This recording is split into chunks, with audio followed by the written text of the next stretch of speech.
咪竟然令到針刺女王出現分歧。膠原自身嘅療程係好緊要嘅，大家都係媽咪啦，係咪？咁啊，做咗第一步先，佢嘅經濟能力都好難，病方面啲角質都係厚嘅，其實就會令到我哋骨膠原更加容易流失咯。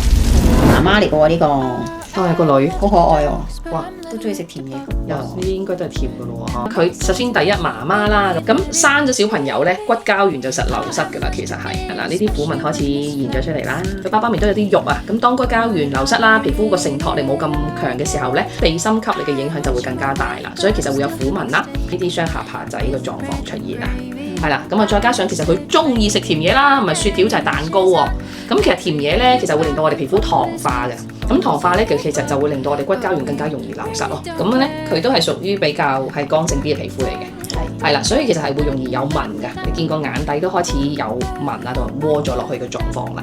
你就咁睇佢而家呢個面嘅狀況咧，其實做膠原自身嘅療程係好緊要嘅。咁我反而想同佢做 refer 話，針對翻我哋筋腱膜做拉提啦。